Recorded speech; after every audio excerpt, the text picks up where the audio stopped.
boa palestra. Obrigado mais uma vez, tá, Mônica, pela abertura. Camila, é toda sua agora. Ok. Então, primeiramente, obrigada pelo convite.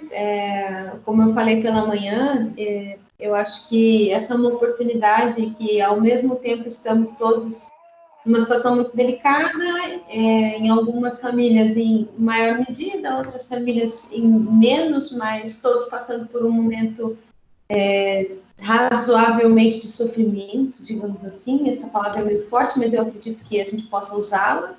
Então, vamos transformar isso numa coisa boa, né? Transformar isso num momento em que conseguimos compartilhar coisas, em um momento que conseguimos raciocinar, enfim, transformar de maneira que esse tempo, ao mesmo tempo que é sofrido, ele também seja prazeroso. Então, para mim, é realmente um convite gratificante. Eu fiz um agradecimento especial à professora Larissa, que foi quem trabalho com ela, né, e quem me fez o convite, mas também estendo agradecimento a toda a equipe que organiza e organizou o evento.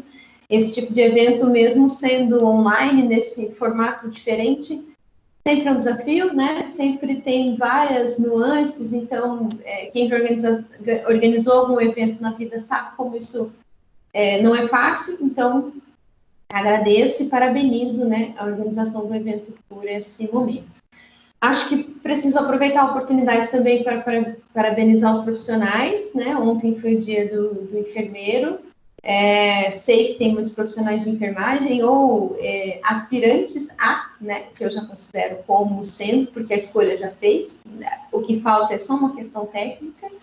E também os profissionais que estejam, acho que essa é uma classe que, no momento, se já era reconhecido seu valor, no momento que estamos vivendo, isso fica ainda mais evidente.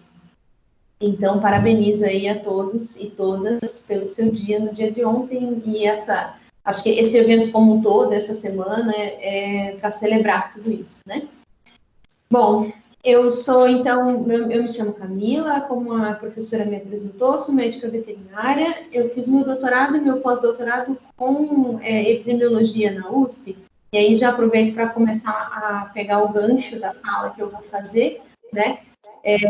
Toda a minha formação, ela é uma formação de uma profissional que fica transitando entre os dois lugares, digamos assim. Então, eu construí uma formação razoavelmente sólida do ponto de vista quantitativo, então, estatística, matemática, desfechos nesse lugar do conhecimento, digamos assim, e tenho a minha formação base dentro da medicina veterinária e a minha formação base dentro do próprio doutorado, ele foi voltado para a saúde.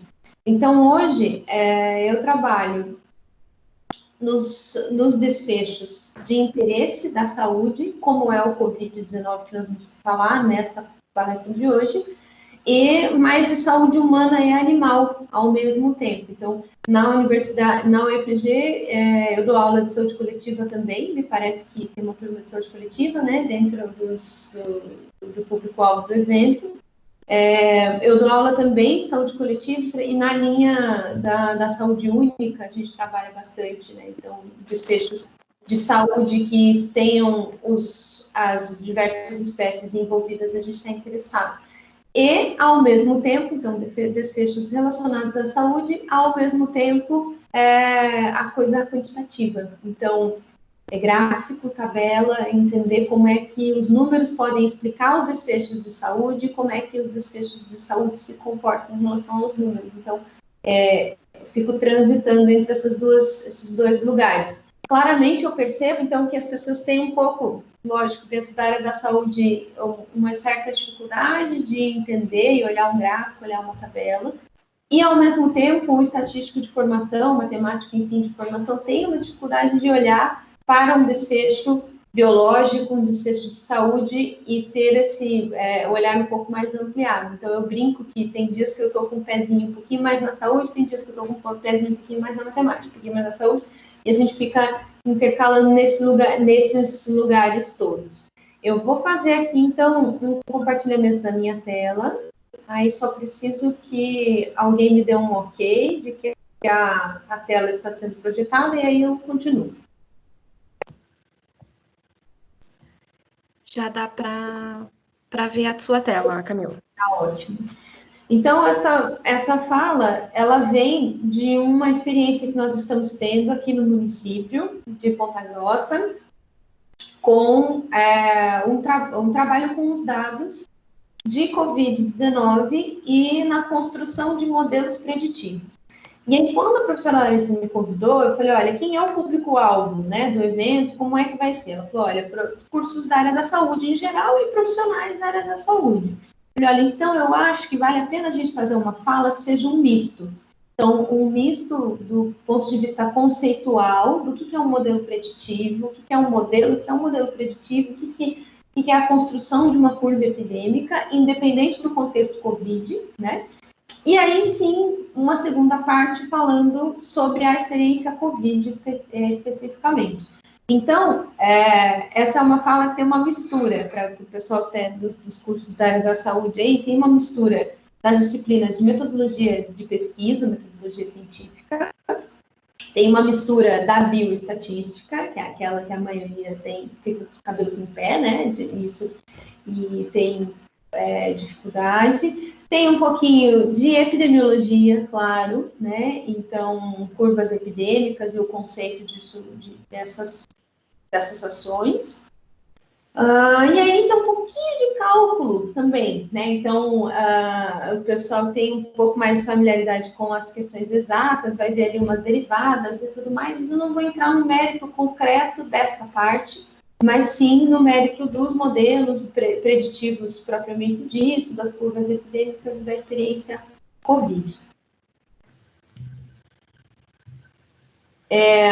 Primeiro, vamos conceituar o que seriam as curvas epidêmicas, né? Provavelmente, todos vocês viram na mídia, nos últimos meses, uma curva como essa, ou pelo menos semelhante a essa, e aí os seus professores aí de epidemiologia e de metodologia de pesquisa também já devem ter mostrado algo parecido. Então, o que é isso? Vamos olhar primeiro para o gráfico, ver se eu consigo fazer uma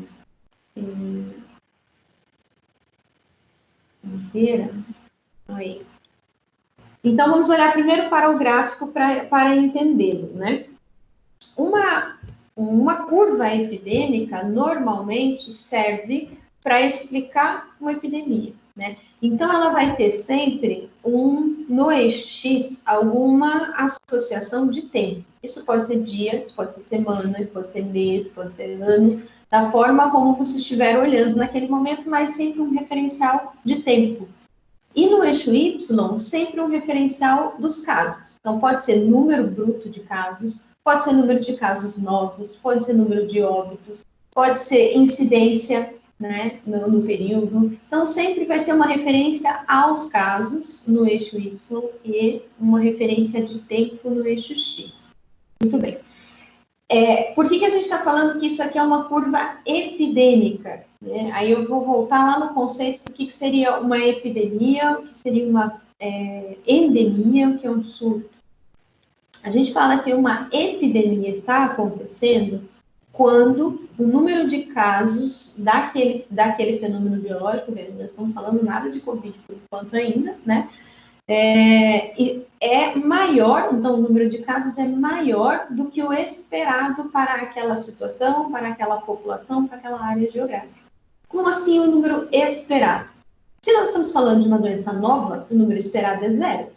Se nós estamos falando de uma doença que já existe na população, esse número tem que ser estimado por alguém baseado em um histórico daquele lugar, daquela população.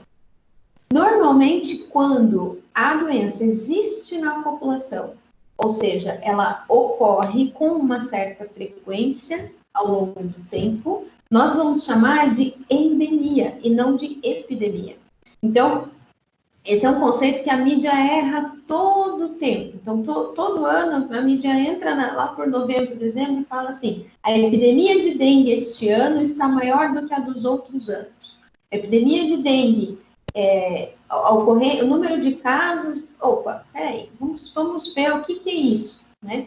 Se é uma doença que acontece todos os anos com um número esperado de casos, não é uma epidemia, é uma doença endêmica, é uma endemia. A dengue é uma doença endêmica no Paraná, acontece todos os anos. Ah, mas é que este ano houve mais casos do que o esperado. Beleza. Aí a gente está falando de epidemia. Só que isso não pode ser comparado com, por exemplo, julho, agosto, né, do ano anterior. Porque a dengue, além de ser uma doença endêmica, é uma doença sazonal. Então, ela vai ter uma curva que vai se acentuar nos meses de novembro, dezembro, janeiro, fevereiro, diferente dos meses de março, abril, maio, junho, mas isso não caracteriza epidemia, porque senão a gente tem epidemia todos os verões. Opa, mas se é epidemia todos os verões, não é epidemia. Então, o que caracteriza a epidemia é isso, número esperado de casos quando isso extrapola. Normalmente, esse número esperado é baseado em o número médio que ocorreu em um período anterior, mais 2 vezes o seu desvio padrão, né? Mais ou menos 2 vezes o seu desvio padrão. Então, se a variação estiver dentro disso, não é epidemia. Passou disso, a gente passa a olhar para isso com outros olhos e a considerar isso como uma epidemia. Se for localizado geograficamente falando, a gente está falando de um surto. Se for um pouco mais amplo do ponto de vista geográfico, estamos falando de epidemia. E se atravessar fronteiras de países, estamos falando de pandemia. Então, aumento no número de casos vai ser surto, epidemia ou pandemia, e a endemia é aquela que, quando a doença acontece com uma frequência esperada ao longo do tempo. Muito bem. Então, este gráfico aqui é um gráfico de epidemia, curva epidêmica, em que vai haver uma fase, eu acho que é alguém com o som aberto. Para mim está dando um pouquinho de interferência. Vai haver uma fase de progressão, ou seja, um momento em que o número de casos vai aumentar. O comportamento desta curva no aumento do número de casos é influenciado por inúmeros fatores. É influenciado se a doença tem um potencial transmissor alto, é influenciado pelo tamanho do período de incubação, é influenciado se ela tem um vetor associado ou não. Lembra que o meu exemplo de agora tem um vetor, né? Tem um vetor importante, então por isso... Será que tem alguém tentando falar comigo? Acho que não. Então, vai influenciar se tem um vetor, que aí o ciclo e a velocidade disso aqui vai ser determinado pelo padrão da população do vetor. Então, vai se influenciar a velocidade que isso aqui acontece, influenciado pelo modo de vida das pessoas, pela cultura, pelas faixas etárias. E pode ficar aqui falando vários fatores que vão influenciar com a velocidade com que os casos podem aumentar em cenário epidêmico. Chegou toda a epidemia vai haver um momento em que está no seu grau máximo. Esse grau máximo não necessariamente é quando atingir toda a população, já vi alguns lugares falando isso, nada a ver. Não é necessariamente quando atingir a saturação de serviço médico, não. O pico vai ter a ver com os mesmos fenômenos que a gente falou do aumento do número de casos. Faixas etárias envolvidas, potencial de transmissibilidade, etc, etc, etc. A velocidade da segunda fase, que é a fase de regressão, vai ser influenciada pelo que for feito na fase de progressão. Então, o comportamento esperado da progressão tem a ver mais com a doença. O comportamento esperado da regressão tem mais a ver com o que é feito ao longo deste tempo.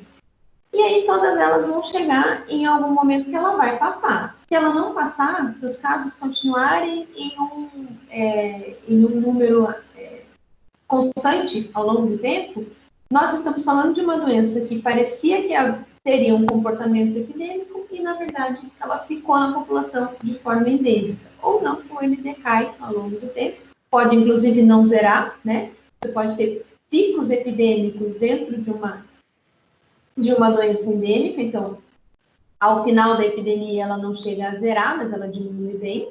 E aí a curva vai ter um cenário parecido com isso. Toda a curva, então, desde que se caracterizou um aumento não esperado no número de casos, até o final do recrudescimento, a gente vai chamar de regressão, que é o começo e o final juntos. Então, uma fase de progressão e uma fase de regressão. Uma curva dessas todo mundo viu. Eu costumo brincar que agora, depois da Covid, qualquer professor de epidemiologia, saúde coletiva, vai ter uma facilidade tremenda para explicar isso daqui, porque vai estar todo mundo craque. Muito bem, então vamos falar outros conceitos associados a modelos preditivos especificamente. Tem aquele que te mostrou. Da mesma cor? Daquele e um vira Realmente tem alguém falando. Parece que os cachorrinhos. O que é um modelo ou o que é um modelo preditivo? Vamos começar definindo o que é um modelo. Veja, um modelo é tudo o que existe um padrão ou existe uma lógica esperada. Então, a gente pega lá um molde de qualquer outro cenário, independente da saúde, e vai falar assim, isso eu estou seguindo este modelo, estou seguindo este padrão. Então, quando a gente diz assim, que vai construir um modelo, nós estamos dizendo nesta afirmação que o fenômeno que estamos tratando pode ser representado por um padrão, pode ser representado por um modelo. Ok. Modelo preditivo é quando nós estamos dizendo o seguinte, olha, esse modelo que eu construí aqui pode predizer o comportamento do fenômeno em um tempo futuro.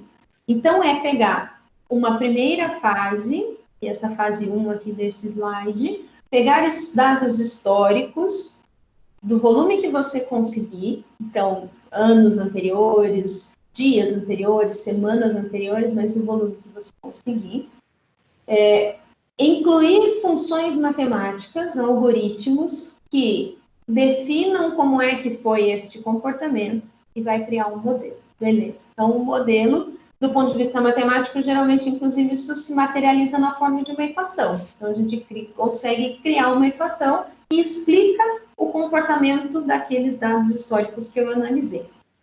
Aí vem uma segunda fase, então vamos pensar um exemplo assim, a gente pega dados de 2015 a 2019, a gente está chamando de dados históricos, constrói lá várias equações, vários algoritmos que explicam o comportamento deste histórico de 15 a 19, pega novos dados de 2020, joga os dados reais em cima do modelo, então em cima do que foi o comportamento que eu imaginava que era o esperado, e tento ver como é que foi o comportamento. Esses novos dados foram próximos ou foram distantes do que era o que nós tínhamos previsto? Se ele foi próximo, a gente vai dizer que esse é um bom modelo, que é um modelo ajustado. Não foi próximo, não tem nada a ver. Vamos construir novos modelos para tentar explicar o comportamento desses dados e, portanto, prever o que aconteceria no futuro.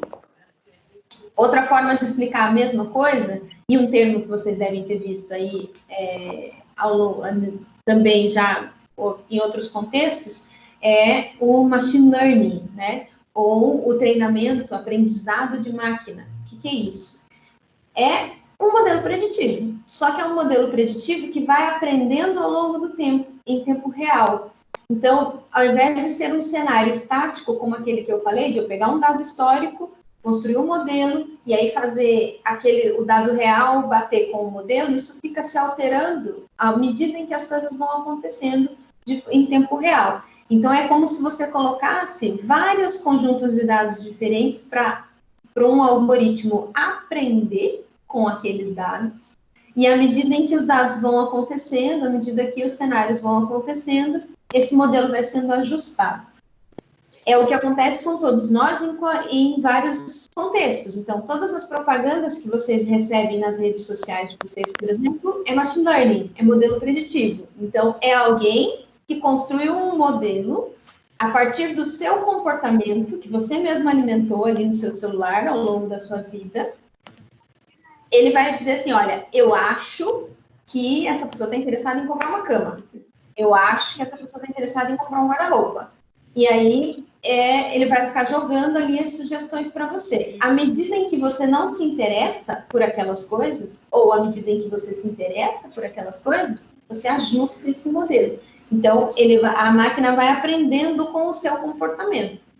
Netflix é a mesma coisa, né? A busca do Google é a mesma coisa. Por que a minha pesquisa do Google é diferente da de vocês? Se eu colocar dentro de um navegador, no Google, as mesmas palavras que vocês, vai aparecer resultados diferentes. Por quê? Que de acordo com o meu histórico de pesquisas, 95% das vezes que eu coloquei tal palavra, eu me interessei por um determinado assunto. Você se interessou por outro. Então, os nossos perfis são diferentes, os nossos modelos preditivos são diferentes. Então, isso já está na nossa vida de diversas formas diferentes, né? Esses algoritmos e essas tentativas de prever cenários a partir de cenários históricos. Isso seriam modelos preditivos em qualquer contexto. Outro conceito que eu usei aqui para essa fala é o conceito de modelo epidemiológico. Então, o que é o modelo epidemiológico? O modelo epidemiológico é a previsão de um cenário a partir de caixas da população. Então, o modelo epidemiológico que eu usei foi o modelo CIR, que é um modelo para doenças infecciosas e parasitárias. Então, vamos imaginar que toda a população de um determinado lugar, nós podemos separar em 3 caixas diferentes. A caixa dos suscetíveis, a caixa dos infectados e a caixa dos recuperados. No momento de uma epidemia, acontece a flutuação das pessoas dentro destas caixas. Esse modelo, inclusive, é um modelo simplificado, né, de modelo de epidemia. Então, a gente parte de um cenário inicial, por exemplo, que todos somos suscetíveis, ou parte da população é suscetível. A partir de algum momento, acontece um fenômeno que a passagem de uma parcela da população da caixa do suscetível para o infectado, e à medida em que o tempo passa também, acontecem fenômenos que fazem com que os indivíduos passem da caixa do infectado para o recuperado. A passagem do suscetível para o infectado vai ser determinada por esse beta, né, que está ali, esse Bzinho diferente, que é a taxa de transmissão. Taxa de transmissão vai ser determinada pela forma como a doença se transmite, vai ser determinada pela taxa de contato entre pessoas, proximidades, vai ser determinada pelas faixas etárias dessas pessoas, pelas suscetibilidades delas, por vários fatores. Aqui ainda, falei que ele é simplificado, né? Mas tem alguns modelos que poderíamos incluir uma caixinha nova aqui dos expostos, porque não necessariamente um contato exposto vai te tornar doente, ou vai haver um processo infeccioso acontecendo dentro de você. Então, tem alguns modelos que são CIR, né? Que inclui a caixinha do exposto, e daí, uma vez exposto, a chance de se tornar infectado. Não necessariamente todas as doenças, a pessoa, uma vez que entrou em contato, passa direto para o infeccioso. A passagem da caixinha do infectado para o recuperado vai ter esse Vzinho diferente aqui, que é a sua taxa de recuperação. E aí a gente poderia abrir ainda a taxa de recuperação para a taxa de óbitos, que é a letalidade da doença. Então, uma vez infectado, ou a pessoa passa para a caixa do recuperado, ou ela passa para a caixa do óbito. Então, toda doença infecciosa e parasitária, é claro, pode ter um comportamento que nós conseguimos explicar com essas caixinhas. Muito bem. Só que, como eu acabei de falar, esse Vzinho diferente, normalmente não é explicado por uma coisa só. Então, esse esquema que está aqui embaixo está nos dizendo o seguinte. Primeiro que isso tem que haver sempre uma função tempo associada. Aí, a função tempo do suscetível para o infectado ou para o doente vai depender da taxa de contato, vai depender do tempo de incubação, né? Vai depender de várias coisas. E a passagem do infectado para o removido ou para o recuperado ou óbito também vai ter uma influência temporal associada. Ok. E, além disso, essas equações têm que ser explicadas por funções matemáticas, não só por uma estimativa fixa, mas por uma função que as explique de maneira um pouco mais ampla. Ok. Aí, um modelo como esse, veja, isso aqui são todos dados hipotéticos, não mostrei nada de dados reais ainda, tá? Um modelo como esse tem que gerar um gráfico semelhante a este daqui. Vamos entender esse gráfico, então. No eixo X, uma variável associada a tempo, pode ser dia, mês, semana, do jeito que a gente quiser. Uma variável associada à população, que nesse caso foi a proporção da população, mas pode ser a população bruta, pode ser quanto a gente estiver interessado. E as curvas vão ser as curvas do modelo CIR. Então, uma para os suscetíveis, uma para os infectados e uma para os recuperados. Vamos levar em consideração... Parou de compartilhar a tua apresentação. Oi? Camila, Oi? a tua apresentação ela não está sendo transmitida mais. Ué? Acho que você vai ter que compartilhar de novo aí, que ela não está aparecendo mais para nós aqui. Tá. Que slide que vocês pararam, será?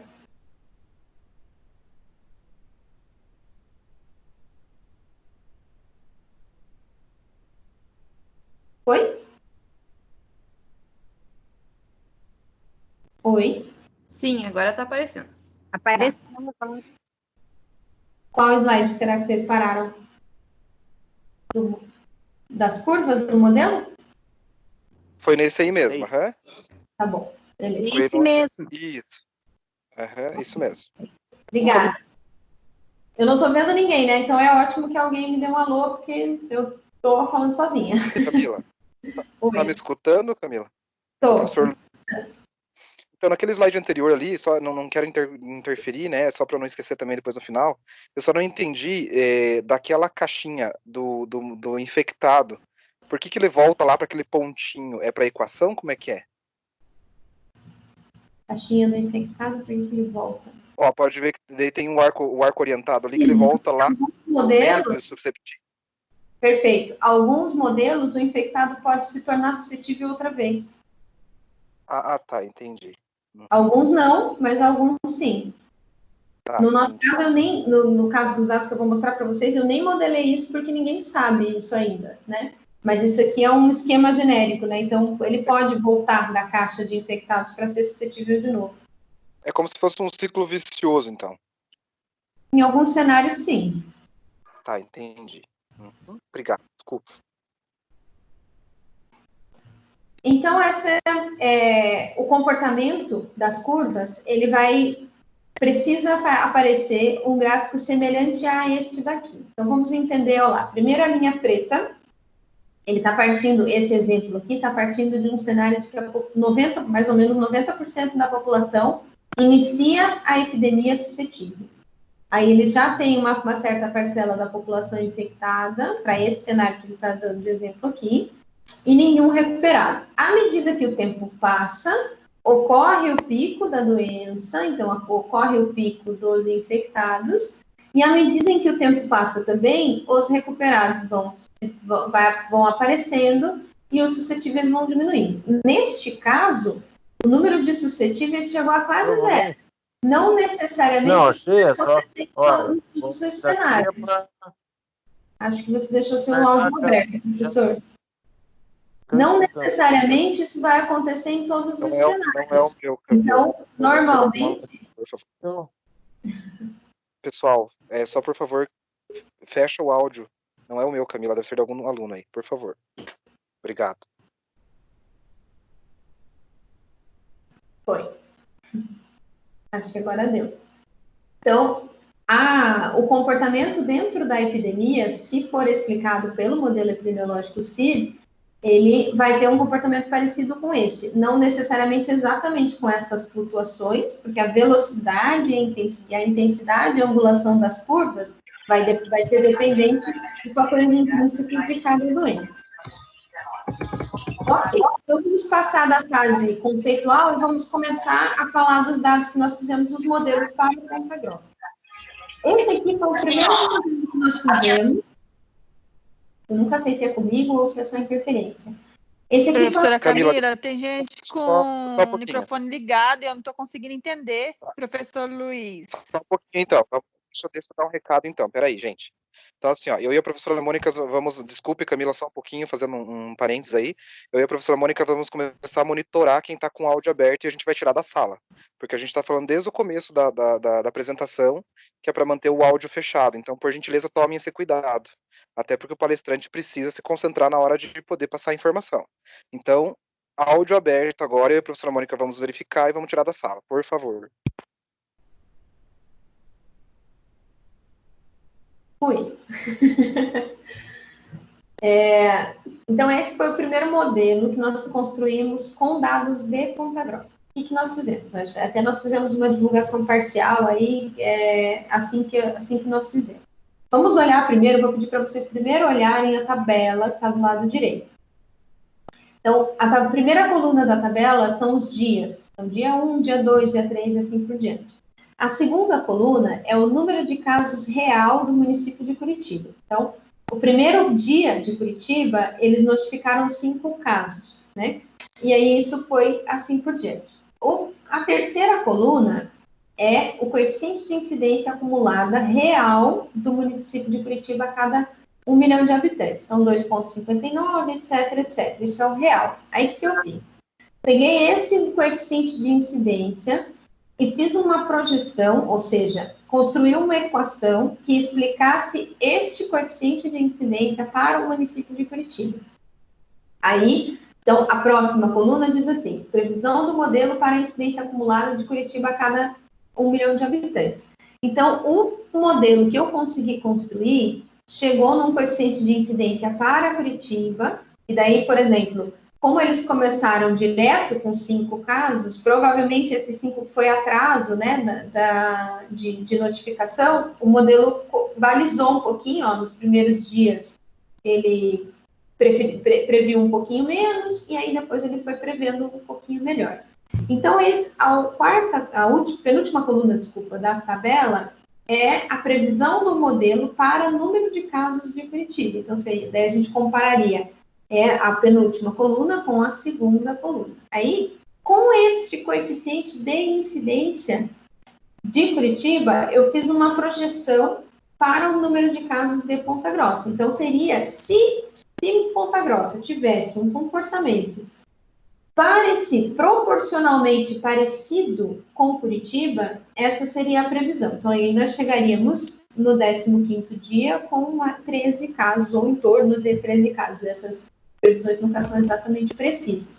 Aí podemos olhar o gráfico do lado esquerdo, que é esta projeção, então, os primeiros 15 dias, indo até os 13 casos nos primeiros dias. Porém, isso aqui foi o modelo que nós fizemos com o dia 1 de Ponta Grossa, que foi dia 21 de março, e com os primeiros 12 dias de Curitiba. E aí assumimos este pressuposto. Só que nós, à medida que o tempo passou, nós avaliamos a velocidade que as coisas aconteceram no município. Então, aquele dia 1 continua sendo 25 de março. Esta curva azul é a curva daquele modelo que nós fizemos no começo. E a curva alaranjada é a curva real. Então, a curva alaranjada fechadinha é a curva real de casos do município de Ponta Grossa. Ou seja, nós levamos mais ou menos 40 dias para chegar aos 13 casos que no primeiro modelo que nós fizemos seria nos primeiros 15 dias. Deveria ter acontecido nos primeiros 15 dias. Então, essa foi uma primeira percepção de que as coisas estavam acontecendo um pouco mais lentas aqui no município. Uma informação importante para dizer é que, apesar de forma lenta, agora reparem na linha pontilhada, que está junto com a linha laranjada, apesar de mais lento, ainda é explicado por uma função matemática exponencial. Então, ela tem um beta, ou seja, um coeficiente menor do que o coeficiente da primeira projeção que nós fizemos, por isso a velocidade mais lenta, mais um crescimento exponencial, tal qual todos os outros lugares do mundo. Então, todos os outros países, municípios, enfim, que as pessoas estão olhando suas curvas, também tiveram crescimentos exponenciais, mas aqui com uma velocidade um pouco mais lenta do que era esperado no cenário inicial. Esse foi o nosso modelo parcial. Aí, conforme o tempo foi passando, eu fui fazendo simulações para ver as janelas de tempo em que as coisas aconteceram. Então, eu fiz três simulações de cenários diferentes, uma com dados do 21 de março, que é o nosso dia 1, até 13 de abril. Reparem, então, que essa aqui é a equação que nós construímos para explicar este número de casos, que está representado pelos pontinhos. A equação que explica eles é essa reta azul. Como é que a gente... O que eu quero que vocês prestem mais atenção, né, em relação a estes coeficientes aqui. Primeiro, esse R quadrado, que é uma medida de ajuste da reta, como assim? Se essa reta explica bem ou explica mal o comportamento real destes casos. Quanto mais próximo de 1, melhor, mais ajustado. Tá? Então, o primeiro modelo tinha 0,74 de ajuste. E aí, o segundo fator que eu quero que vocês olhem também é o 0,068, que está do ladinho do X, que é a inclinação da curva. Então, para a gente reparar, ela não é uma medida linear, que nós possamos fazer uma interpretação direta, mas ao longo do tempo eu gostaria que vocês observassem. Então, a gente teve um coeficiente 0,06 com R quadrado 74, pensando nos primeiros 25 dias da doença. Aí, quando nós fizemos a segunda simulação, então com dados de 21 de março a 23 de abril, essa curva ficou menos acentuada, ela teve um coeficiente menor, 0,054, e ela se ajustou um pouco mais, 0,79 de R quadrado. O terceiro cenário, que é o cenário com o dado mais atualizado, digamos assim, que eu tinha até o momento deste artigo aqui, esses dados, não falei antes, mas esses dados fazem parte de um artigo que está submetido numa revista. As revistas estão todas acelerando muito seus processos, né? E o editor dessa revista, onde ele está submetido, nos falou que provavelmente cerca de 1 ou 2 semanas ele deve estar publicado. Então, nós temos os dados atualizados até 3 de maio, com o dia 1 no dia 21 de março também.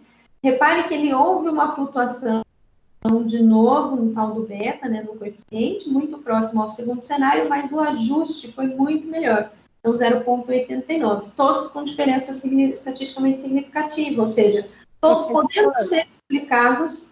Oi. Camila, eu acho que aconteceu alguma coisa que saiu o compartilhamento da sua tela. Eu não sei se não tem alguém que tá bloqueado para todo mundo, Mônica, para não compartilhar a tela? Só para a professora Camila? Só tá aberto para Camila, para você, para mim e para a Prof. Ju. Compartilha a tela. Beleza, então. Voltou? Voltou, Camila. Tá bom. Voltou. Então, vocês estavam nesse slide das curvas do comportamento real, né? Isso mesmo. Isso mesmo. Ok. Então, a gente percebeu que houve um achatamento na curva ao longo do tempo e que ela continuou sendo, o comportamento real, né? Continuou podendo ser explicado por curvas exponenciais.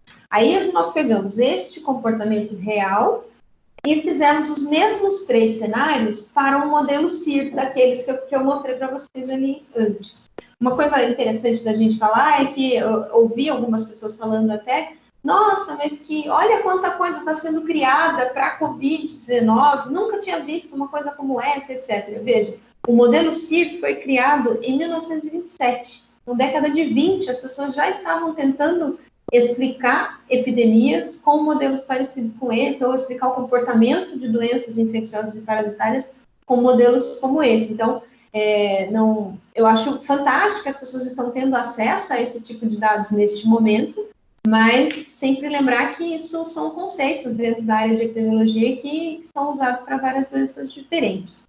Então, nós fizemos a primeira simulação e construímos um modelo CIR. O modelo CIR que nós conseguimos construir é bem parecido com aquele inicial que eu mostrei para vocês.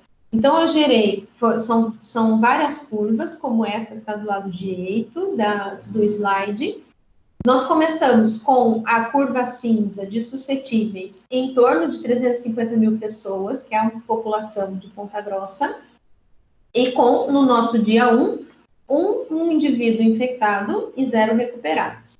Aí a projeção, com base nas simulações de probabilidade que eu comentei com vocês, seria, então, para o primeiro cenário, com dados de 21 de março até 13 de abril, a previsão do pico seria entre 10 de julho e 24 de julho, isso, 10 e 24 de julho, e aí a epidemia acabaria com boa parte da nossa população ainda suscetível, e aí aumentando o nosso número de infectados. Só que assim, esse gráfico aqui está com o eixo começando lá em 350 mil pessoas, então o pico a gente não consegue enxergar direito, vou mostrar no outro slide, vai ficar um pouco melhor. Mas visualmente a gente já conseguiu, então nessa área amarela é onde estaria o nosso pico, mais ou menos, neste primeiro cenário. Então, o primeiro cenário mostrou um pico de em torno de 4.300 casos, se eu não me engano, entre o dia 10 e 24 de julho. Neste momento, a taxa de reprodução, ou seja, quantos indivíduos, cada indivíduo infectado consegue infectar um outro, foi seria, né, projetado para 1,18. Com o pico acontecendo, acho que em torno de 120 dias, mais ou menos, depois do nosso primeiro dia. Aí nós fizemos a segunda simulação, que é 21 de março a 23 de abril. O pico se afastou um pouco, aconteceria entre 28 de julho e 11 de agosto, diminuindo o número de casos para aproximadamente 3.200, mais ou menos, e também uma flutuação da nossa população se tornando, continuando suscetível ou se tornando infectada. A taxa de reprodução neste cenário aqui foi para 1,14, ou seja, caiu um pouco, por isso, inclusive, que o nosso pico seria mais brando. Agora, no terceiro cenário, que é o cenário mais próximo, né, com dados mais atualizados, o pico voltou para a segunda quinzena de julho, então entre 11 e 25 de julho, só que ele caiu drasticamente. Então, se continuar com o comportamento como foi até 3 de maio, nosso pico seria em torno de 800 casos e entre 11 e 25 de julho. Repare, então, que a taxa de reprodução caiu também para 1,07, ou seja, cada indivíduo infectado, para cada 10 indivíduos infectados é que haveria mais um, né? Então, a capacidade de 10 indivíduos infectados é que seria de infectar um 11º. Isso é muito menor do que qualquer outro lugar do mundo. Então, se vocês pegarem outros trabalhos falando sobre essas taxas, todo mundo está estimando essas taxas. China ficou 3,4, 3,5. Itália, a gente está falando de 2,8, 2,9. Então, estamos falando de uma situação bem mais branda aqui no município, pensando nessas estimativas de cenários. Aqui são os mesmos 3 gráficos nos 3 cenários, só que eu coloquei eles no mesmo lugar para a gente ter uma ideia melhor da variação que houve, né, entre eles. Então, principalmente na taxa de suscetíveis, por exemplo, dá para ver bem que nos 2 primeiros cenários, nós terminamos a epidemia com bem menos suscetíveis, ou seja, uma parcela maior na população entre os recuperados, e no último cenário, que é o melhor cenário, boa parte da nossa população vai começar e terminar a epidemia sendo suscetível, e uma pequena parcela vai se infectar e terminar a epidemia recuperada. Ok, aí nós continuamos com os resultados destes cenários, mas prevendo quantos por cento seriam casos leves e moderados, quantos seriam casos severos e críticos, como é que seriam, a partir desses cenários, como é que seriam as projeções.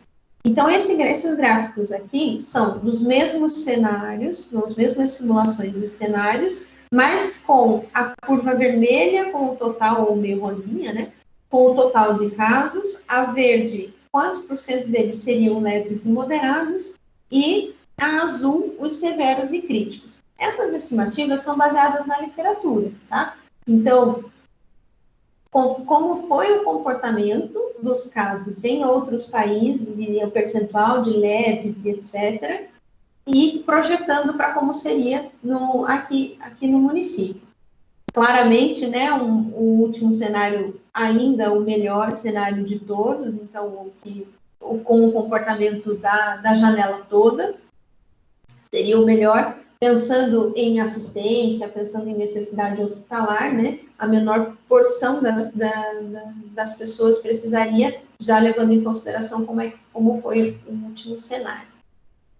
E essa daqui é uma projeção segundo as faixas etárias, porque aquela lá era uma projeção geral. Então, nós pegamos o que tem na literatura em relação a percentual de infectados em cada faixa etária. O percentual de infectados, nós pegamos um dado da Secretaria de Saúde do Estado de São Paulo, até a data que eu fiz as simulações, fiz os cálculos, a CESA Paraná não divulgava os dados por faixa etária. Então, eu usei os dados do Estado de São Paulo. A maior parte da população infectada nas faixas entre 20 e 59 anos. Isso aqui é uma confusão que muita gente faz, né? Quando a gente fala que o idoso é uma população mais vulnerável nessa doença, não é que o idoso adoece mais. A taxa de óbito entre idosos é que é maior, mas a taxa de infecção, ou seja, as proporções que se infectam e que adoecem, são as populações economicamente ativas, né? E as faixas etárias mais novas. Aí as hospitalizações, nós pegamos de referenciais de outros países e os óbitos também de outros países segundo as faixas etárias.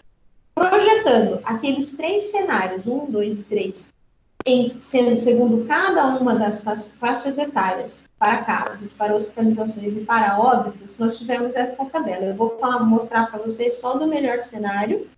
Então, no pico, teriam 825 casos, com intervalo de confiança de 700 a 950, e a faixa etária mais infectada seria entre 30 e 39 anos. As hospitalizações, então, necessidade de hospitalização, nós fizemos hospitalização geral, não é UTI, tá? Seria em torno de 30%. Então, isso corresponderia a em torno de 247, com intervalo de confiança de 210 a 280, sendo a faixa dos 30 a 39 anos a faixa de maior proporção de pessoas que necessitariam de hospitalização, e os óbitos sendo uma projeção de 15, com intervalo de confiança de 9 a 26, e aí a maior taxa de óbitos seria entre idosos longevos, né? Que seriam os maiores de 80 anos, e que dentre estes 15 seriam 7. Então, essas seriam as projeções que nós fizemos. Se o comportamento dos casos seguir como está, né? Seguir a velocidade, aquela intensidade, aquele beta que a gente conversou até agora, provavelmente tem uma certa confiança de que o cenário seja próximo disso. Podemos fazer melhor, né? Isso pode melhorar. Como é que isso pode melhorar? Aí eu preparei aqui, isso também está no artigo que nós fizemos, todos esses cálculos e modelos levaram em consideração no lado vermelho, e todos os fatores que podem influenciar, podem aumentar ou podem diminuir caso haja alguma mudança. Então, esses cálculos levaram em consideração o modelo CIR, que, como eu comentei com vocês, é um modelo simplificado. Nós temos muito poucos parâmetros dessa doença na literatura e uma dificuldade muito grande de ter dados confiáveis. O modelo CIR levou em consideração que toda a população é suscetível ao vírus, ou seja, qualquer pessoa pode pegar, né? Tem outras doenças que você não parte desse pressuposto. Se for uma doença associada à idade, se for uma doença associada a algum fator reprodutivo, etc., etc., ela não leva isso como premissa, de que toda a população é suscetível. Então, essa foi uma das premissas que tivemos. E as simulações foram todas baseadas em distribuições de probabilidade. para a estimativa do R, que é a taxa de reprodução, para a estimativa do coeficiente de incidência, para a data do pico, para a duração da epidemia, tudo isso baseado neste modelo simplificado que eu falei para vocês. A proporção de casos em cada faixa etária, partimos da premissa de que seria uma distribuição semelhante às faixas etárias até agora em São Paulo. As taxas de letalidade seria a média da letalidade na Espanha, na Itália e na China. Então, nós pegamos, são os únicos trabalhos que trazem dividido por faixas etárias. Então, a letalidade geral tem muitos trabalhos falando, mas dividido exatamente nas faixas etárias, tinha estes trabalhos, então nós fizemos a média destes países com seus intervalos de confiança e a proporção de leves, moderados, severos, hospitalizações e óbitos. Tem um trabalho que na verdade é mais uma divulgação técnica do CDC da China, super completo, e aí nós estamos com base nisso. Então, essas são as premissas. Elas têm limitações, é claro, mas foram as premissas que nós utilizamos. O que pode fazer isso tudo mudar? Então, lado verdinho do esquema. Curva de casos em locais próximos em declínio, diminuindo a inserção de novos casos de outros dados, de outros estados, de outros municípios. Veja, nós estamos atrasados em relação a outros locais no país, né? O dia 0, dia 1 de São Paulo, é 25 de fevereiro. O nosso dia 1 é um mês depois. Então, sem projeção nenhuma, sem nenhum cálculo matemático, a gente já poderia pressupor que o nosso pico vai ser um mês depois do pico de São Paulo, porque nós começamos depois, né? Então, sem saber de nada, a gente já poderia fazer essa projeção. Opa, mas se começou um mês depois, significa que a hora que nós estivermos no nosso pior momento, eles já vão estar em recrudescimento, eles já vão estar em regressão. Será que isso não pode afetar o fato deles estarem diminuindo, diminui um pouco a pressão do nosso e o nosso pico pode ser menor? Pode ser. Então, esse é o primeiro fator que eu coloquei ali. Segundo fator, ocorrência do pico tardio, então, cerca de 2 meses depois do pico de outros locais do Brasil, pensando que, por exemplo, o pico de São Paulo seria agora no início de maio e o nosso vai ser final de julho, né? 2 meses depois, dê um tempo hábil e um preparo para que as ações de distanciamento social sejam efetivas e nós diminuímos ainda mais aquele R0, ainda mais a taxa de reprodução. Nossa taxa de reprodução já está baixa, mas se nós conseguirmos nos preparar, ela pode ser ainda mais baixa. Aí tem outras coisas. Taxas de letalidade podem ser menores, não sei. Nossas características sociais, demográficas diferentes de outros lugares. Neste caso, eu acho pouco provável, né? Porque apesar de haver as nossas variações, o que está sendo estimado é segundo as faixas etárias, então acho pouco provável, mas pode ser. E o último fator que está ali nesse esquema é a proporção de casos, então, leves, moderados, severos, etc., seja menor do que outros lugares. Então, também por características sociais ou demográficas que nós tenhamos aqui. Esses 2 últimos acho menos prováveis, né, que o nosso comportamento seja completamente diferente de outros lugares, mas os 2 primeiros eu acho super factíveis de que influenciem bastante nesses números que nós estimamos. Por que eu acho que pode variar pouco, né? Então, pensando assim, taxa de letalidade. Hoje a gente tem uma taxa de letalidade geral, independente da faixa etária, variando de 2%, 3% nos melhores cenários e de 10%, 14%, 12% nos piores cenários. Eu acho muito pouco provável que a nossa seja 80%, né? Tem uma diferença muito drástica. Se ela ficar entre 5% e 10%, por exemplo, ela vai ficar próxima do que foi em outros lugares. Nesse sentido, eu não acho que ela será igual, mas uma variação muito drástica também eu acho pouco provável.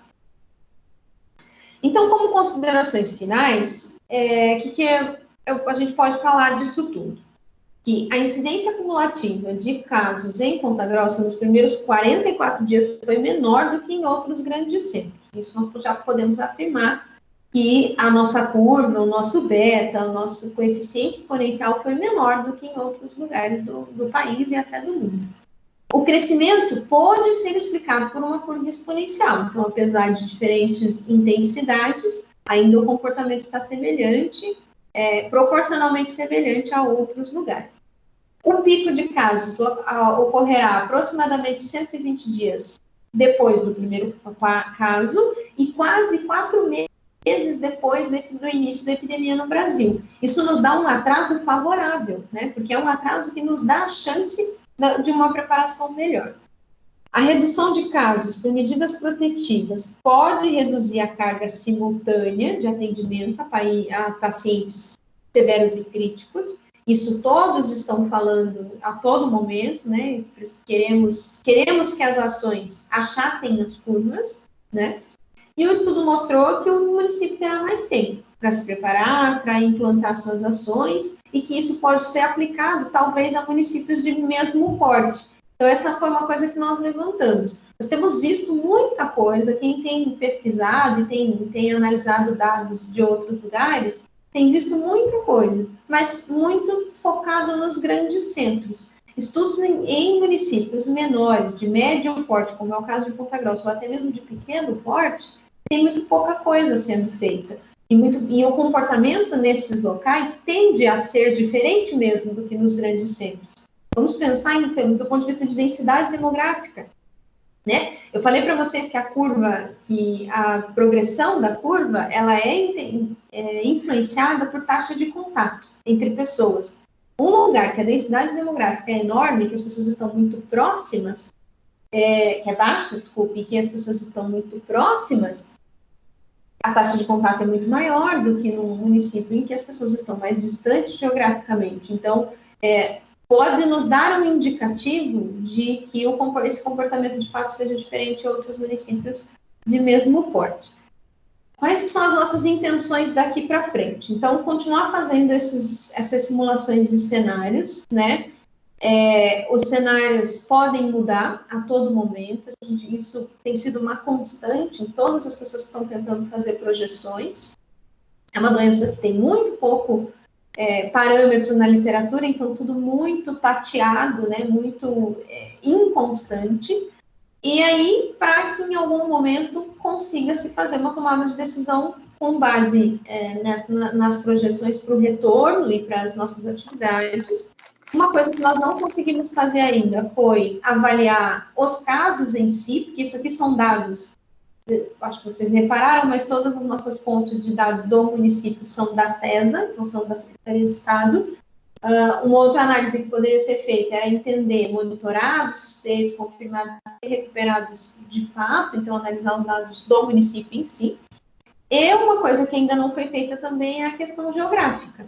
Então, nós já sabemos quais são as populações mais vulneráveis, né, baseado no que acontece em outros lugares, sabemos as populações mais vulneráveis, mas geograficamente, qual é a área mais vulnerável do município, nós não sabemos. E como a taxa de contato é regrada por esse contato geográfico, concreto mesmo, espacial, né, entre pessoas, diferente de uma doença vetorial, que interessa muito mais a distribuição geográfica do vetor e não das pessoas, ou diferente de uma doença com uma transmissão muito específica, de um comportamento muito específico, essa não. Então, um mapeamento, geoprocessamento, georreferenciamento poderia nos ajudar também. E aí, então, conseguir prever melhor taxas de hospitalização, UTI, óbitos, etc. Então, esse é o momento que nós estamos, assim, de transformar as predições mais generalistas em coisas mais próximas, apesar dessa ser uma projeção um pouco mais próxima do município de Ponta Grossa do que as que a gente tem visto na mídia. Então, agradeço assim, o convite de vocês. Desculpa se eu me estendi muito, a professora tinha me falado que eu tinha em torno de uns 40 minutos para falar, acho que eu falei quase 1 hora, mas se alguém tiver alguma dúvida, acho que eu estou aberta aí o tempo que vocês quiserem para a gente conversar. Esse aqui é o meu contato, então, como a professora que me apresentou no começo falou, eu sou professora na universidade, mas eu também tenho uma empresa, a gente presta consultoria para grupos de pesquisa, tanto em delineamentos de estudos, quanto análises e esse tipo de projeção, enfim. Quem quiser pode entrar em contato comigo, está aí meu telefone, meu e-mail, enfim. Obrigada. Camila, a gente que agradece a sua participação, né? Foi, assim, de grande valia. no momento né, como esse que a gente está vivendo, que é tudo muito novo, né, como você colocou, dados, são dados muito novos, é tudo muito recente, né, então, essa sua live, ela veio assim, com tudo, no momento em que a gente precisa saber separar o que é fake, as tais fake news, né, do que é realmente concreto. Então, a importância, né, da gente, quanto profissional, e até dos acadêmicos aqui, se basearem sempre no que está na literatura, se basear em dados estatísticos corretos, se basear em artigos, né, e não começar simplesmente a disseminar informações aleatórias que você encontra em Facebook e em WhatsApp. Né? Então, parabéns pela pesquisa, parabéns pelo trabalho que você está fazendo, né, de grande importância. Achei, assim, ótimo, né, uma bagagem incrível que você trouxe para a gente, né, agradeço muito a sua participação. E eu vou deixar aberto agora perguntas. Então, se alguém tiver alguma pergunta, se alguém quiser acrescentar, né, algum questionamento, pode né, liga o microfoninho, se identifica e aí pode perguntar para a Camila que ela responde para você. Tá conseguindo me escutar, Mônica? Tô te escutando, amigo. Pode falar. Camila, então, primeiro de tudo, queria parabenizar e dizer que a partir de agora eu sou teu fã. Porque foi maravilhoso, assim, de verdade mesmo. Acho que em todo o tempo, em toda essa minha caminhada, né, enquanto acadêmico há 10 anos atrás e mais agora na docência, acho que foi a primeira vez, assim, que, cara, eu não consegui tirar um minuto os olhos da tua apresentação, assim, naquilo que você falava, porque é fantástico, assim, fantástico mesmo, tá? Então, parabéns mesmo pela tua fala. Quero ver o que eu posso fazer para ter aula com você. Fico feliz, então, obrigada. Sempre um desafio, né? A gente fazer apresentações de dados estatísticos e gráficos. Eu costumo dizer que a hora que você mostra o primeiro gráfico, você perdeu 10% das pessoas, né? Então é sempre um desafio. Mas é fantástico. E assim, ó, na verdade, eu tenho algumas. Se pudesse, eu ficaria muito tempo com você ali para eu tirar algumas dúvidas em relação aos gráficos mesmo, né? Não que você não tenha explanado bem, mas é por uma questão de conhecimento meu mesmo, né? Na verdade, eu queria ver com você o seguinte: aqueles gráficos que você mostrou enquanto prospecções, né? Eles não sei, né? Posso estar enganado, mas eles não prevêem nada de intervenção em relação ao período da doença, né? É só uma questão de ir pensando que aquilo sempre vai acontecer sem intervenção nenhuma, né? E acho que você deve ter respondido até no final ali, quando você colocou no quadro verde que ele pode ser influenciado por aquelas medidas, né? É isso mesmo, não?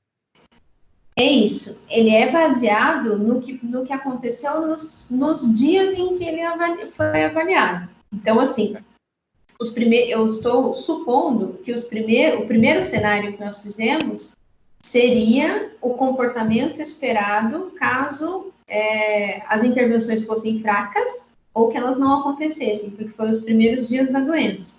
O terceiro cenário, ele pode ser considerado já um efeito do que foi feito naquele período, porque ele é baseado no comportamento daquele anterior. Caso seja feito, então, por exemplo, um bloqueio, né, um lockdown, tal do lockdown, né, daqui 20 dias, 30 dias, aí esse cenário muda completamente. Entendi. Uhum.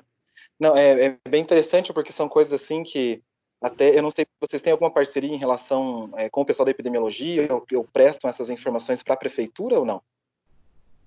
Então, comecei com... Então, assim, a gente começou a fazer... Tem coisas que você fala aqui, o prefeito dá uma falada também, sabe? Desculpa, comecei a te responder, acho que você não tinha terminado de fazer a pergunta ainda. Pode falar. Não, é que tem coisas que você falou ali que não que estejam literalmente igual ao que o nosso prefeito fala na rádio todos os dias, mas ele vai de acordo com algumas informações em relação à prospecção, em relação às coisas assim. Então, por isso que eu estou te perguntando em relação a isso, sabe? Tá, não tem problema. É assim, ó. Nós começamos a fazer, como eu falei ali na apresentação, são dados do site da CESA e conceitos que a gente trabalha aqui, que é o meu dia a dia, assim, que é todos os dias. E aí, dentro de uma perspectiva de prestação de serviço mesmo, e porque eu gosto, na verdade, nós começamos a fazer simulações e eu reuni um grupo Então, hoje nós somos do Departamento de Enfermagem e Saúde Pública da Universidade e do Departamento de Medicina, somos um grupo de professores que trabalhou esses dados. Eu não trabalhei eles sozinha, e o artigo também, acho que você deve ter visto ali o grupo de autores que escreveu, então tem professor da área médica e os professores da epidemiologia, que eu também faço parte do Departamento de Enfermagem e Saúde Pública. Aí, quando nós fizemos esse último cenário, com os dados até dia 3 de maio, que é um cenário positivo, ou seja, que o que foi feito no município nesses primeiros 50 dias está fazendo efeito, o que nós fizemos? É uma coisa importante, né?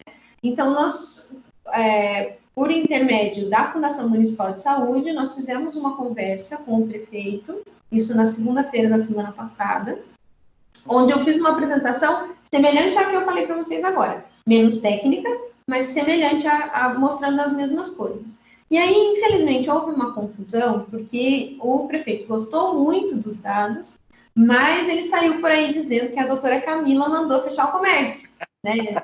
E isso foi um caos, né? Isso foi um caos.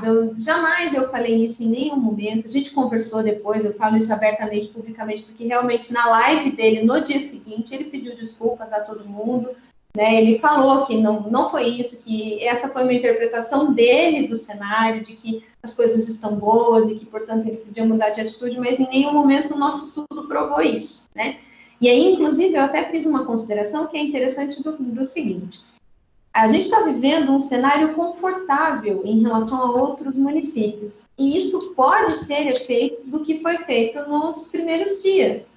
Então, quanto mais o isolamento for efetivo, ou seja, quanto mais ele conseguir achatar a nossa curva, mais nós vamos ter a sensação de que não precisava fazer, porque os casos vão aumentar numa velocidade mais lenta.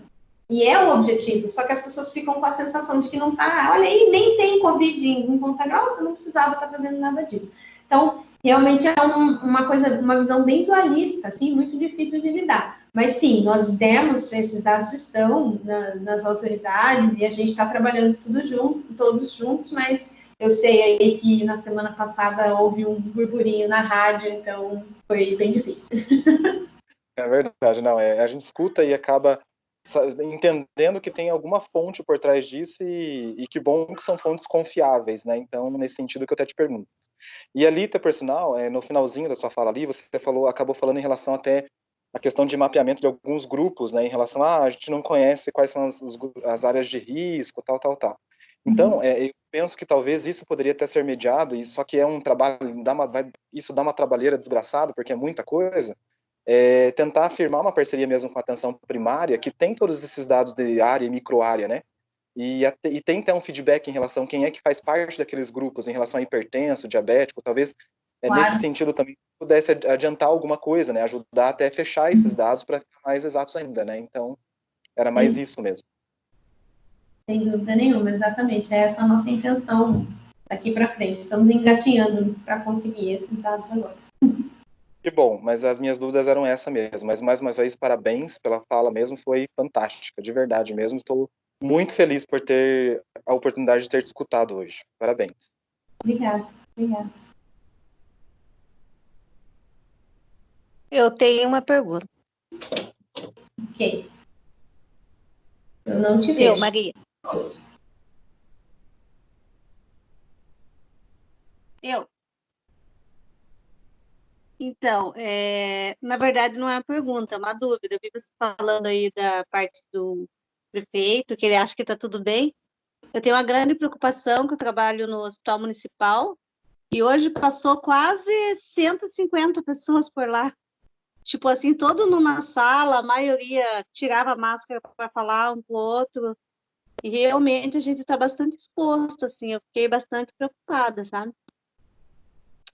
E nessa parte que você falou, que o prefeito acha que está tudo bem, e esse povo, assim, todo liberado, eu fiquei bastante preocupada. Queria saber a tua opinião, o que você acha, se essa preocupação minha é lógica, porque eu fiquei bem assustada. Hoje nós estava numa sala com mais ou menos 40 pessoas, e só tem 2 janelas que abrem.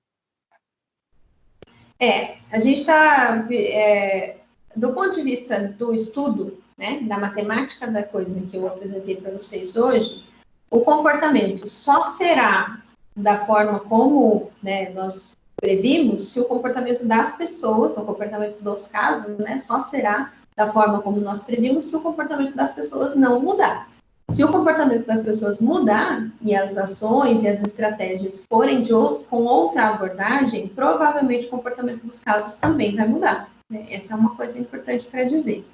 Outra coisa importante para dizer nesse cenário é que o número de casos vai aumentar. Então, assim, a gente não pode achar que o número de casos aqui não vai aumentar. O número de casos vai aumentar. E me fizeram essa pergunta, acho que agora, recentemente. Nossa, mas esses seus dados que você viu aí, então vai ser tudo bem tranquilo. E como é que você explica que nos últimos 3 dias, a gente teve nos últimos 3 dias agora, né, do dia 10 de maio até hoje, a gente teve um aumento do número de casos aí, passamos de 18 para 25, acho que foi uma coisa assim que aconteceu agora, não sei exatamente os números. Então, as pessoas estão com uma falsa sensação de que a gente está vivendo numa bolha, assim, né? Que nada vai acontecer. Não. O que aconteceu nos últimos dias era esperado, vai aumentar. Então, o que nós temos que fazer é continuar com os comportamentos, o máximo que a gente conseguir, até chegar a um momento em que, a velocidade está bem branda, nós não temos muitos casos ao mesmo tempo, está diminuindo no país inteiro, está diminuindo aqui, podemos começar a mudar os comportamentos. Sem isso, em outros cenários, não considero que o comportamento vai ser da mesma forma. Porque mesmo Ponta Grossa sendo uma cidade pequena, ela tem muitos técnicos de enfermagem, pessoal da enfermagem, né? Que mostrou sintomas, alguns não foram positivados, mas outros positivaram, né? Sim, tal qual qualquer outro lugar, né? É importante deixar claro, né, Maria, que nesse sentido, a gente, além de tudo, vai começar a entrar numa fase, numa época sazonal de gripe também, né, do inverno. Então, isso tem se a potencializar pela questão até mesmo de ritmo normal de ocorrência de outras doenças. Então, esse quantitativo que você já está vendo já é decorrente até mesmo de muitos fatores, né? Então, a tendência muitas vezes até é piorar, e agora com alguns protocolos novos que a gente está entrando, onde a gente, por exemplo, na atenção primária, a gente está considerando agora qualquer sinal clínico suspeito. Então, essa tendência a tendência a piorar ainda mais esse cenário, sabe? Então, nesse sentido, o que tem que ficar atento só é a questão do que a doutora Camila falou, em comportamento das pessoas mesmo, e comportamentos para tentar prevenir isso aí, e tentar separar muito bem o que é e o que não, né, o que não é, embora a gente esteja com uma problemática aí, né, nesse sentido de ter vários fatores envolvidos e mais a época também ajudando, né? Então, eu entendo a tua preocupação, mas é uma coisa que não tem muito como fugir, né? Ainda mais vocês que estão na linha de frente num pronto-socorro que é referência para atendimento, né? Exatamente.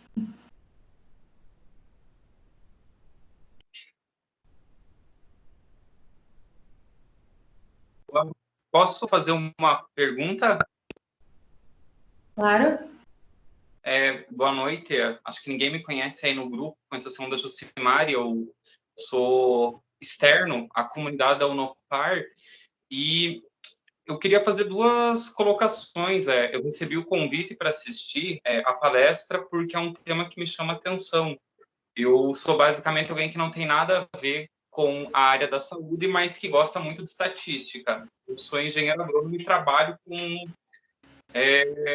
modelagem estatística como um todo. E, recentemente, a gente fez um estudo sobre a evolução do Covid-19 em 5 capitais. A gente fez uma modelagem, uma série relativamente curta, de 30 dias, de 13 de março a 13 de abril, pegando as 5 cidades onde o problema era mais eminente: Manaus, Fortaleza, Brasília, São Paulo e Rio de Janeiro. Enfim, essa contextualização é só para, né, como uma palestra para alunos, uma semana acadêmica, todo mundo entender que a gente tem uma interdisciplinaridade muito grande no tema da saúde. tá?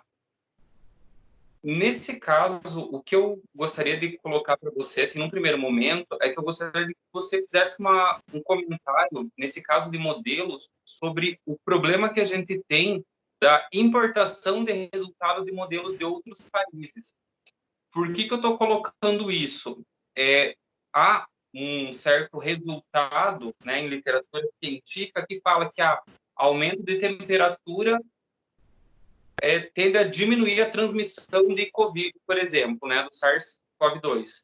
Só que isso não faz sentido, porque como que a gente explica, por exemplo, Manaus, Belém, Fortaleza, Recife, agora? Então, a gente sabe que fator climático também está influenciando. O que eu particularmente vejo é uma questão de que o nosso clima é diferente do outro país. Mas eu gostaria que você desse uma enfocada sobre como que você vê a tua opinião nesse caso, da gente importar resultado de outros países. Perfeito. Eu concordo contigo. Eu acho que a importação de modelos pré-fabricados é sempre delicada, né? E justamente por isso que quanto mais conseguirmos produzir, e aí acho fantástico o grupo, gostaria de conhecer o trabalho de vocês, principalmente porque eu gosto muito de estatística também, é claro, né? Mas porque eu acho que é só assim que a gente se fortalece, né? Neste caso, deste estudo em específico, o único referencial internacional que eu usei foi na proporção de casos, na proporção de leves, moderados, etc., e nas letalidades. Todos os outros dados são dados daqui, e especificamente daqui mesmo, Ponta Grossa, né? Então, a gente fez dados... a evolução deles, uma projeção da evolução deles, tal qual a projeção da evolução nos seus primeiros 50 dias. Essa foi a lógica do modelo CIR que foi construído. Então, são três... Ixi, acho que o teu áudio ainda está aberto, André. Então, são três simulações diferentes de estimativas relacionadas a dados especificamente de Ponta Grossa. E, além disso,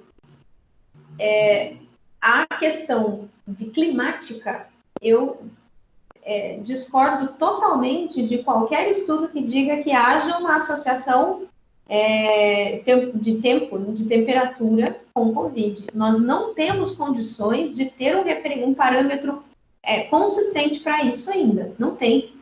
Então, nós só vamos saber se existe uma influência climática na Covid-19 nas próximas epidemias, nos próximos ciclos. Então, eu não testei isso no nosso modelo, não vejo dados consistentes nos modelos que têm sido feitos associando variáveis climáticas ainda, e não acho que a gente tem dados consistentes, nem relacionados às letalidades e severidades, transmissibilidade, tudo isso que já foi mais intensamente estudados, eu ainda acho fraco, né? Eu ainda acho pouco consistente, mas eu acho que daí eu acho pouco consistente pensando no volume de dados que tem de outras doenças, né? Volume de outras infectividades e transmissibilidades que a gente conhece, potenciais transmissores de dengue, de febre amarela, chikungunya, né? E outras doenças que fazemos esses tipos de modelos também, então ali eu vejo muito mais consistências do que esse, por isso eu fico com certas restrições, mas a questão climática muito menos, né? Veja, questões climáticas são mais fáceis de modelar quando existe um componente que regula o comportamento ou do hospedeiro ou do vetor na transmissão. Isso é mais fácil de modelar. Então, dengue, né? Existe um comportamento do vetor que é sazonal, beleza. Então, ali é mais consistente. Aqui, nós estamos falando de influência climática, que a gente pegaria padronizações de muito variáveis ainda. Não acho que seja um bom caminho mesmo, não concordo contigo.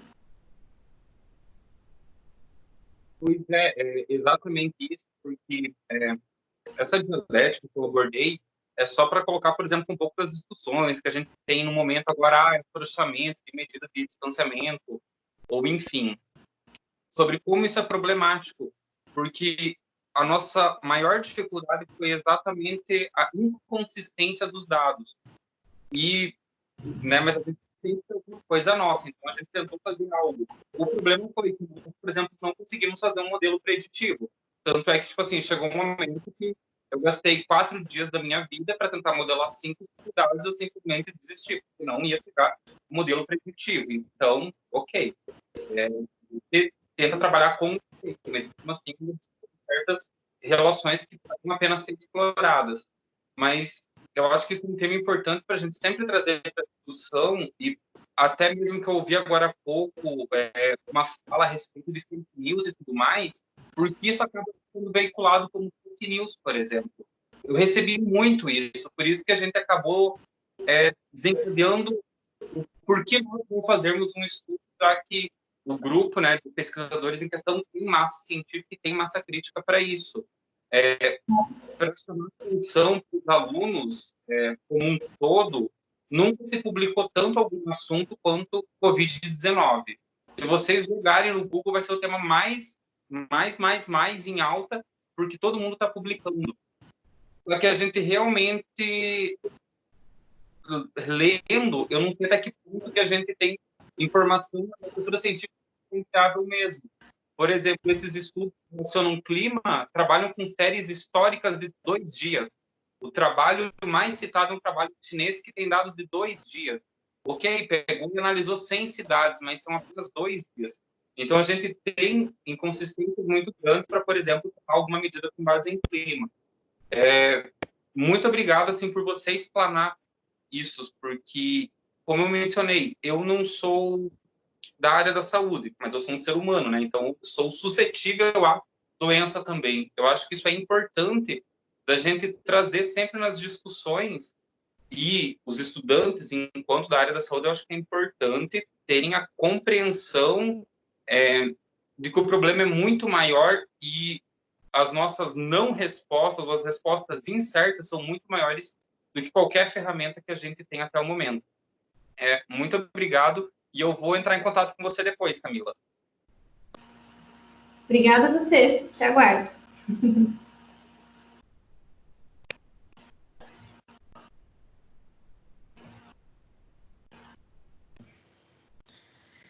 Alguém mais tem alguma pergunta para fazer para a Camila, gente?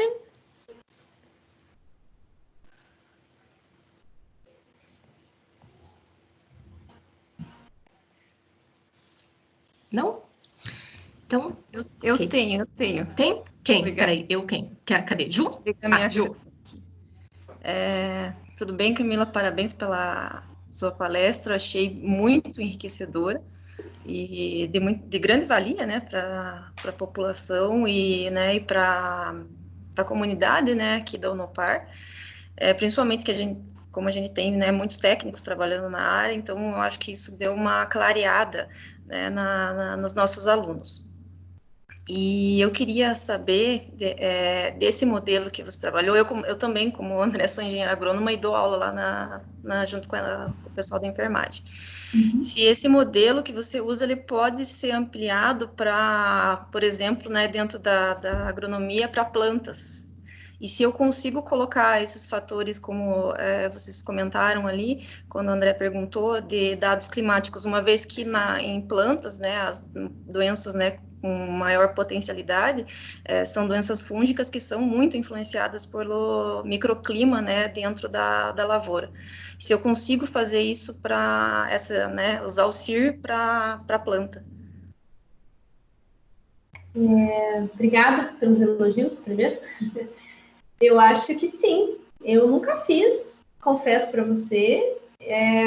Valeria a pena a gente dar uma procurada, assim, porque teoricamente é um modelo que considera as distribuições das derivadas. Então, teoricamente, ele pode ser reproduzido. O que eu acho que não dá para ser reproduzido de maneira, como é que fala? Só repetido, né? Só uma repetibilidade. Mas uma reprodução da ideia, porque se é uma doença transmissível, porque esse modelo é para doença transmissível, seja infecciosa ou seja parasitária, no caso do contexto animal ou humano, mas a partir do momento que seja uma doença transmissível, ela vai flutuar dentro dessas caixinhas. Eu acho que o modelo CIR pode ser aplicado, sim. Mas eu posso te dar uma informação um pouquinho melhor se a gente podemos conversar um pouquinho mais depois. E aí, de repente, podemos fazer uma busca na literatura juntos, né? Interessante, eu vou, né, pegar teu contato e a gente troca uma ideia, porque eu achei muito legal. Eu acho que é uma coisa assim, ter esse modelo preditivo de picos ajuda a gente a ter uma noção de entrada, né, dentro da lavoura para fazer o contato preventivo das doenças. Né? Então, acho que é bem interessante, né, e conseguir colocar isso para microclima dentro de regiões, né, eu acho que vai, né, ser uma coisa bem diferente e que vai ser de grande valia. Obrigada. Sim, com certeza. Se não conseguir aplicar o CIR, um modelo preditivo com uma equação diferencial ou uma equação de regressão múltipla, você já consegue prever os cenários, já consegue prever a ocorrência, ou no mínimo, prever a intensidade da ocorrência, né? Esse caminho também dá, pensei agora. Sim, não, então vamos trocar ideias. Obrigada, Camila. Nada.